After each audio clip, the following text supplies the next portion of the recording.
What's up, guys? It's McNulty here. Welcome back to the channel. I hope you guys are all doing well, and I hope you're all ready for the brave Musketeers. To be honest, I'm not.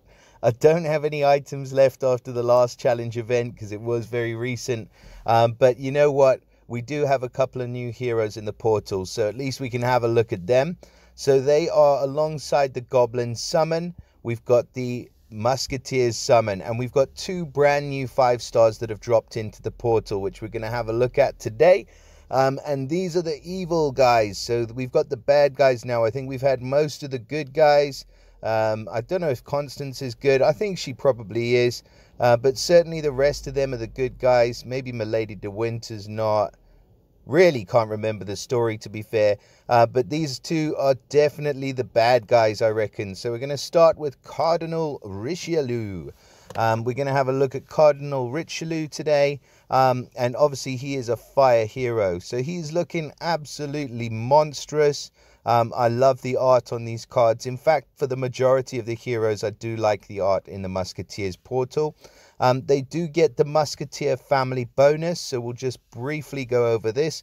It does give cover, so there's a 50, 75 or 100% chance to give cover for 1, 2 or 3 heroes. And while in cover, the ally takes no damage from special skills, and this character will take either 60, 50 or 40% of the damage that would be received by the character in cover. It is a fantastic family bonus, and also the damage on special skill and cover damage. So when he receives damage from special skills or in place of a character in cover, there is a 60% chance to deal 20% of the received damage to all enemies.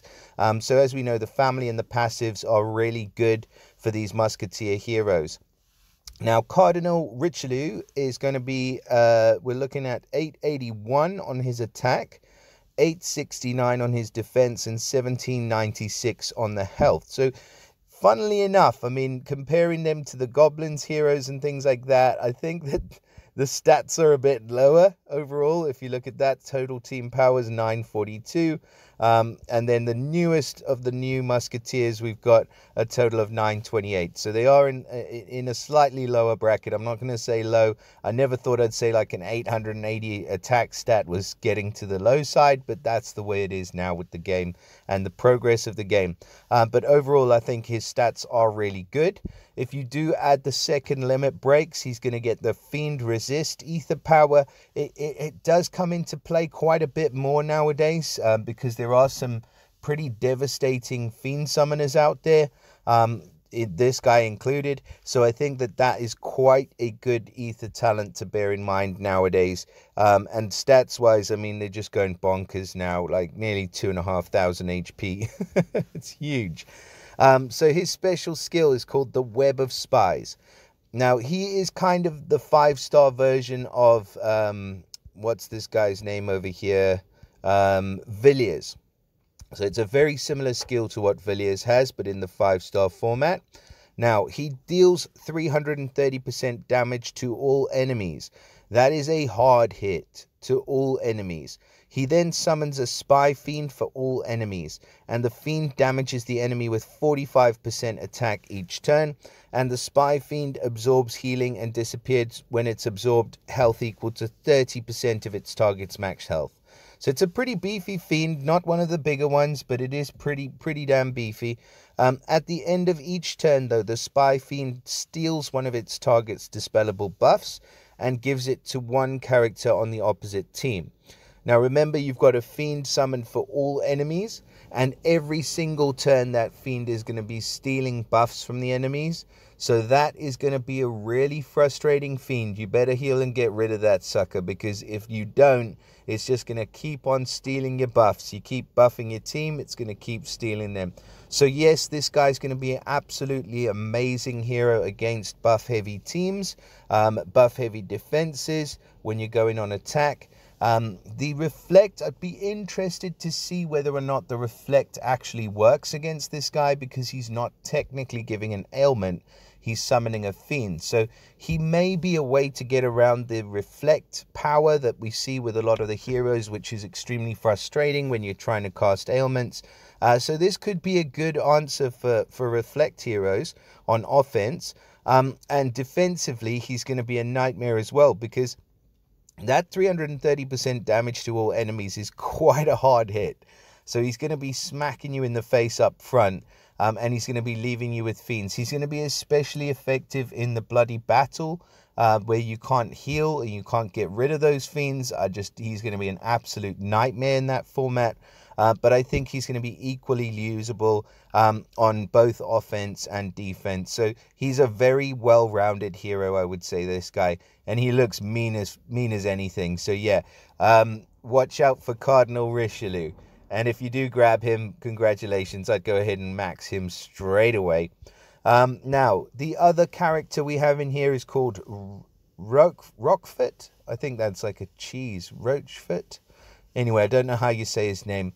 Anyway, we'll go with Rochefort. So Rochefort, he is a purple hero. He is of the fighter class. Fantastic class because he gets the chance to revive. So we do like that quite a bit. He gets the same family bonus and the same passive. So we won't go over those again. And look at that sword, man. That thing looks like it can do some damage. So yeah, let's have a look at what he does. Well, let's take a look at the stats first. I mean, they're quite similar, actually. I mean, his defense is slightly lower at 850. The attack at 883 is really good. But the health at 1835, that's really beefy, actually. I do like that quite a bit. Yeah, I mean, is it that much higher? Not that much higher, really. But if you do add the second limit breaks, see, he's get a slightly lower health because it's going with like a hybrid build. But the attack stats like nearly 1200 and the defense nearly 1200 as well. That's great. And he gets the attack up ether power, which is a really good one as well. Now let's have a look at his special. So he is running at average speed. And at average speed, he will be dealing a whopping 565% damage to the target. And also minor damage to nearby enemies. So he's 565 to the target, and the nearby are going to get about 230% damage, which is quite a decent amount. If the target is then defeated within 3 turns, all enemies receive 846 damage. Now that was with the max power preview on. Without the max power preview on, sorry, I'm clicking back and forth, it's 626 damage to all enemies. But that is an extremely good skill. Now, you can deal with this a bit better on defensive, when you're facing him on a defensive team, because if he does hit you and the character doesn't die, you know that guy, the one he hit, the target, that's the guy you need to heal right away. Because if you don't heal him right away and somebody else kills him, your whole team's going to get 626 damage. So that is an extremely good effect.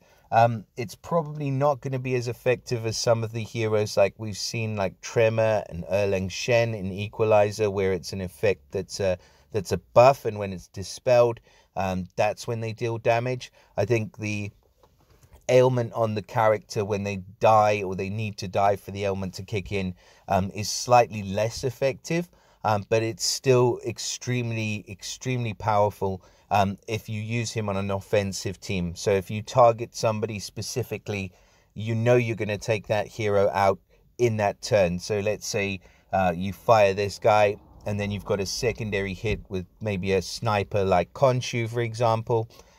You snipe the target out.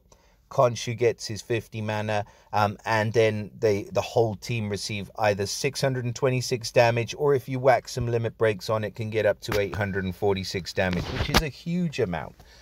So, I mean, do I think this guy's amazing? Absolutely. He's incredible, and I would max him in a heartbeat, but I don't think he's going to be quite as effective on defense as he is on offense. So he is more of an attacking hero, which I'm super glad about because it kind of balances him out quite a bit. But both of these heroes are absolute legends, so consider yourself extremely lucky if you do manage to pull one of these guys. I mean, this whole portal is just littered with absolutely incredible heroes. I mean, some of the best heroes in the game at the moment. So you'll be doing well if you grab pretty much anybody from this Musketeers portal, except for Porthos. Porthos is featured as well, but I mean, he's okay. He's good against Titans. He's actually really good against Titans, and he's usable in Rush, but not in many other areas of the game. Obviously, Aramis is still the draw card from this portal. Queen Anne's not been that effective, but the others, I mean, Constance is great. D'Artagnan's great. Milady de Winter's an absolute legend.